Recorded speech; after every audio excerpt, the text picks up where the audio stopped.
नमस्ते, शुभ प्रभात। दैनिक जागरण के महत्वपूर्ण खबर में आप सभी का स्वागत है।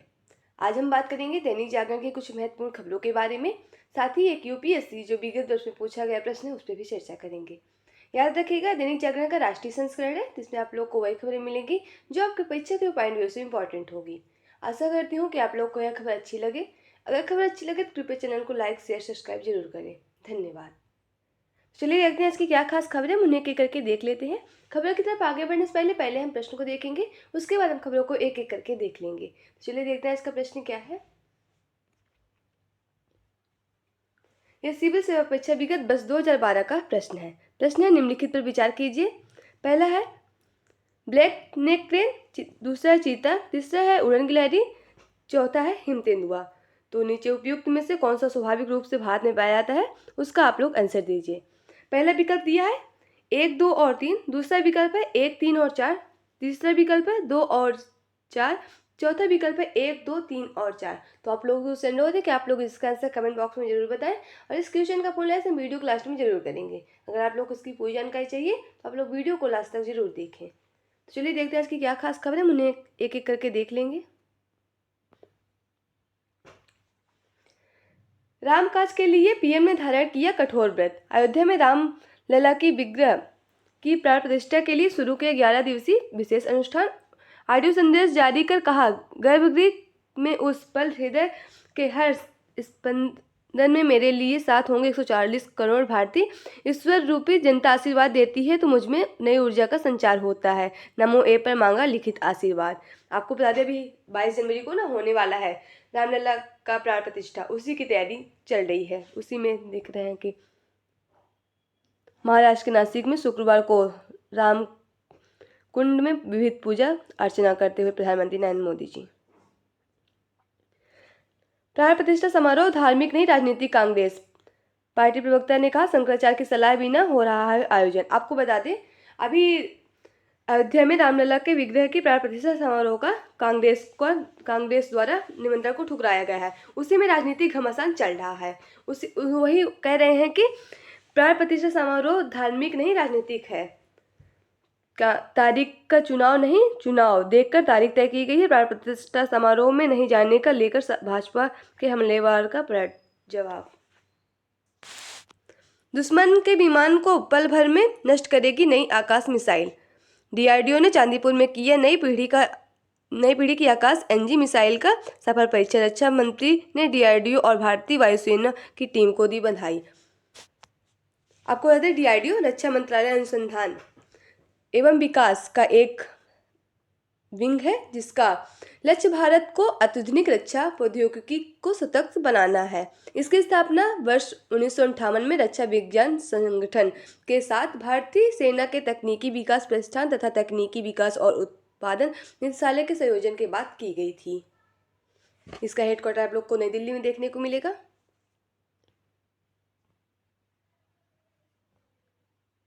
ईवीएम पर जनता को आश्वस्त करने के लिए अभियान शुरू। चुनाव आयोग ने कहा प्रत्येक चुनाव के ऐलान के लिए 3 माह पहले ऐसे अभियान चलाने के दिए हैं निर्देश।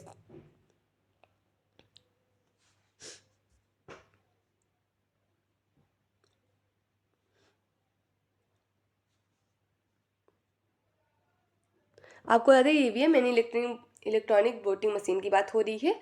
इसका सर्वप्रथम प्रयोग 1982 में केरल के 70 पारूल विधानसभा निर्वाचन क्षेत्र में इस्तेमाल किया गया था।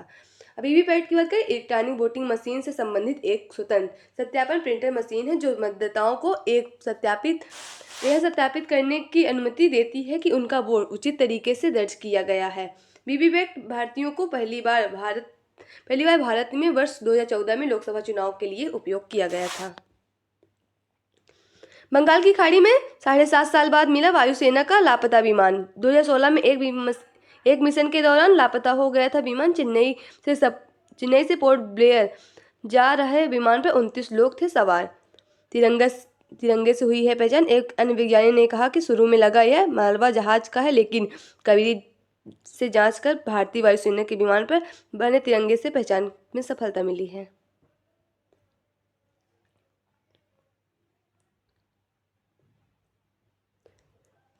तेईस आईपीएस अफसरों का तबादला। विशेष आयुक्त रविंद्र सिंह यादव संभालेंगे कानून एवं व्यवस्था जोन 1। दिल्ली पुलिस के 27 आईपीएस ऑफिसरों का कार्यक्षेत्र बदला। शुक्रवार को उपचुनाव यशपाल द्वारा जारी आदेश के मुताबिक विशेष आयुक्त कानून एवं व्यवस्था दीपेंद्र पाठक को सुरक्षा यूनिट में जिम्मेदारी मिलेगी।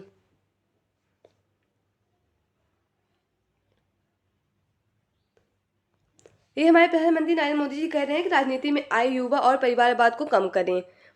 वंशवाद और भ्रष्टाचार पर हमले के साथ प्रधानमंत्री ने महाराष्ट्र में फूंका चुनावी बिगुल। देश के सबसे लंबे 22 किलोमीटर के सिवड़ी न्योन सेवा अटल सेतु का किया लोकार्पण। आपको बता दें इसकी शुरुआत 2018 में हुई थी, मतलब इसके निर्माण की, अटल सेतु के।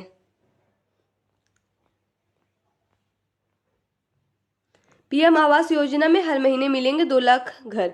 केंद्रीय मंत्री हरदीप पुरी ने कहा कि मोदी सरकार में शहरी विकास का हुआ कायाकल्प। बोले पीएम आवास योजना के साथ ही पीएम स्वनिधि में तेज रफ्तार से हो रहा है काम।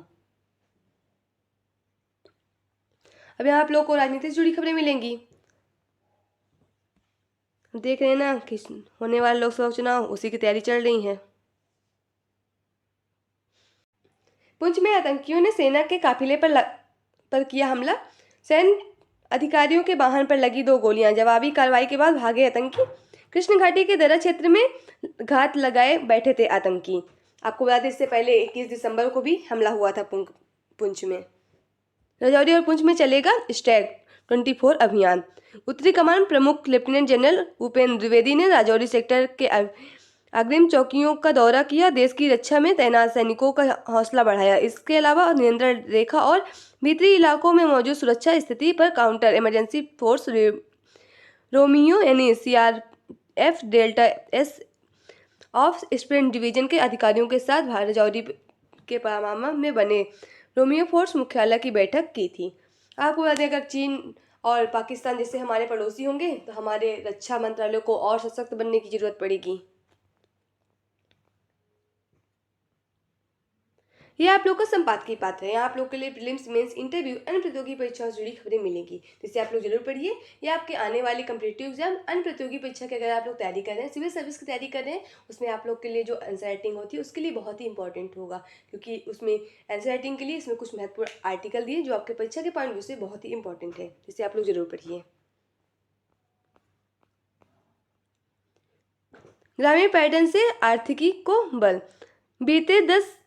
बीते एक दशक में केंद्र व राज्य सरकारों ने ग्रामीण आर्थिकी की मजबूती के लिए बड़ी संख्या में दूर दराज के गांवों को पर्यटन हब के रूप में विकसित किया है। केंद्र की नीतियों और प्रदेश सरकारों के सहयोग से ग्रामीण भारत की तस्वीर काफी हद तक बदल भी गई है। केंद्र की वाइब्रेंट विलेज योजना से लेकर प्रदेश सरकार को अपने स्तंभ पर नए नए स्थानीय पर्यटन स्थलों को विकसित करने के प्रयास से ग्रामीण पर्यटक के साथ अर्थव्यवस्था को नए आयाम भी दिए जा चुके हैं। सांस्कृतिक आध्यात्मिक विरासत। श्री राम मानव समाज की सांस्कृतिक आध्यात्मिक विरासत है। वह स्थिरता, संतुलन, शांति, सत्य, पवित्रता, करुणा एवं न्याय के प्रतीक है। उनमें आदर्श मानव के निमित्त सभी गुण विद्यमान है। आपको बता दें जो रामलला की होने वाली ना अयोध्या में प्राण प्रतिष्ठा 22 जनवरी को, उसी की तैयारी चल रही है। उसी के लिए कुछ आर्टिकल इसमें दिए गए हैं। प्रोफेसर रघुवेंद्र प्रसाद तिवारी द्वारा ये लिखा गया है। आईआईटी सेरोन में खरीदारी के सेंसेक्स को बनाया रिकॉर्ड। सेंसेक्स ने बनाया रिकॉर्ड। 1847 अंक बढ़ाकर 72,568 के नए शिखर पर बंद हुआ। बीएसआई का मानक सूचकांक निफ्टी 22,000 से 106 अंक दूर है। 1,213 अंक बढ़ा सेंसेक्स बीते 4 दिनों में तेजी के दौरान 373.29 लाख करोड़ पर उच्च स्तर पर बीसीआई का पूंजीकरण। 5 वर्ष में बन जाएगा तीसरी बड़ी आर्थिक महाशक्ति है, हमारे गृह मंत्री अमित शाह जी कह रहे हैं। गृह मंत्री ने कहा कि वसुधैव कुटुंबकम का दर्शन दुनिया के मार्गदर्शन का मंत्र बन गया है। विकसित भारत का गोल्डन गेट वे बना ब्राइबेट गुजरात ग्लोबल समिट। भूपेंद्र पटेल। आपको बता दें अभी हाल ही में हुआ था ना ब्राइबेट गुजरात ग्लोबल समिट, उसी की बात हो रही है। यह 10वां संस्करण था जो गुजरात में कराया जा रहा था।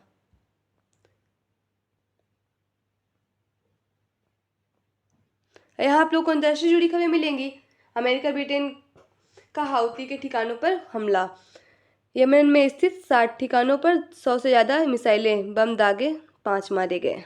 लाल सागर में सहयोग बढ़ाने को लेकर जयशंकर व ब्लिंकन के बीच हुई चर्चा। जहाजों पर हाउती विद्रोहियों के हमलों को लेकर सहयोग बढ़ाएंगे दोनों देश। गाजा यूक्रेन संघर्ष को लेकर भी दोनों नेताओं ने किया विचार विमर्श। यूक्रेन पहुंचे सुनक 2.5 अरब पाउंड सैन्य मदद का किया ऐलान। यूक्रेन की सुरक्षा को लेकर ऐतिहासिक समझौते पर किया हस्ताक्षर, कहा रूस के दोबारा आक्रमण पर त्वरित सहायता के लिए प्रतिबद्ध है।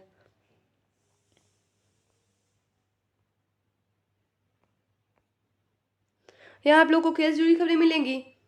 अब देख रहे हैं ना, इस समय अफगानिस्तान से चल रहा है टेस्ट मैच,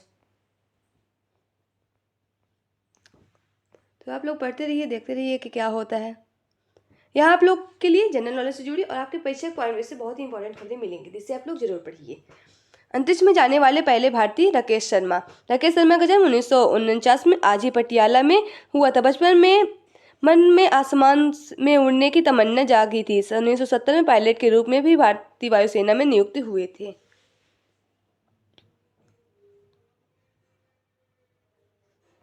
कृत्रिम प्रकाश हवा व पानी से तैयार होंगी किस्में। फसल तैयार होने में लगते हैं 10 से 15 वर्ष, अब लगेंगे 3 से 5 वर्ष। 5 से 12 वर्ष तक उगाई जा सकेंगी स्पीड ब्रीडिंग लैब में फसलें। 8 कंट्रोल चेम्बरों में 40,000 पौधों पर किया जा रहा है शोध। IIT कानपुर ने ग्रीन हाइड्रोजन निर्माण के सस्ते तरीके खोजे। प्रसिद्ध अंतर्राष्ट्रीय विज्ञान पत्रिका नेचर ने किया प्रकाशित। HEA का प्रयोग पानी मौजूद ऑक्सीजन व हाइड्रोजन के अणुओं को अलग करने के लिए किया गया है। धम्मशरण गच्छामी थाईलैंड के समत प्रकाशन प्रांत में अवार्ड अशोकरम बौद्ध मंदिर का एरियल व्यू। तो यहाँ आप लोग को मूवी से जुड़ी खबरें मिलेगी। अगर इंटरेस्ट हो तो पढ़िए, ना हो तो कोई बात ही नहीं। तो आज की खबरें समाप्त होती है। आशा करती हूँ कि आप लोग को यह खबर अच्छी लगे। अगर खबर अच्छी लगे तो कृपया चैनल को लाइक से सब्सक्राइब जरूर करें। अगर आप लोग के पास कोई सुझाव है तो भी आप लोग हमसे साझा कर सकते हैं। तो चलिए देखते हैं इसका जो प्रश्न था उसमें हम थोड़ा चर्चा कर लेते हैं। आज का प्रश्न, निम्नलिखित कथनों पर विचार कीजिए। उपयुक्त कथनों में से कौन सा स्वाभाविक रूप में भारत में पाया जाता है? तो इसका सही जवाब होगा ऑप्शन बी 1, 3 और 4। चलिए इसका विश्लेषण देख लेते हैं। ब्लैक नेक क्रेन, जिसे काले गर्दन वाले क्रेन भी कहा जाता है, तिब्बती पठार में उच्च ऊंचाई क्षेत्र आर्द्रभूमि प्रजाति के मुख्य प्रजनन स्थल हैं। ये पक्षी निचली ऊंचाई पर सर्दी में रहते हैं, जहां वे मुख्य रूप से चावल आलू के खेतों में बची हुई मछलियों को खाते हैं। यह प्रजाति भारत, चीन और भूटान में पाई जाती है। उड़न गिलहरी की बात करें, भारतीय विशालकाय उड़न गिलहरी सबसे बड़ी उड़न गिलहरी है। उड़न गिलहरी में से एक है जो आकार में लाल जोड़े उड़ने वाली गिलहरी के समान है, जो उत्तर पूर्व और भारत और पूर्वी एशिया से 50 सेंटीमीटर पूंछ के साथ लगभग 43 सेंटीमीटर पाई जाती है। हिम तेंदुआ की बात करें, प्रायः इसे गोस्ट ऑफ माउंटेन्स अर्थात पहाड़ों का भूत के रूप में भी संदर्भित किया जाता है। हिम तेंदुआ मध्य और दक्षिणी एशिया के पहाड़ी क्षेत्र में रहते हैं। भारत में उनकी भौगोलिक सीमा पूर्वी हिमालय में जम्मू कश्मीर, हिमाचल प्रदेश, उत्तराखंड, सिक्किम और अरुणाचल प्रदेश सहित पश्चिम हिमालय क्षेत्र में मिलते हैं, यानी पाए जाते हैं। और यह चीता दिया है। चीता हमारे भारत में नहीं पाया जाता, जैसे कि अधिकांश जंगली चीते अफ्रीका के जैव में खंडित आबादी में मौजूद हैं, जो उनकी ऐतिहासिक सीमा मात्र 9% है। ईरान में 50 से कम एशियाई चीते पाए जाते हैं। चीते की सबसे बड़ी आबादी की बात करें, नामीबिया, बोत्सवाना, दक्षिण अफ्रीका, अंगोला आदि जगह में पाए जाते हैं। तो आज की खबरें समाप्त होती है। आशा करती हूँ कि आप लोग को यह खबर अच्छी लगे। धन्यवाद।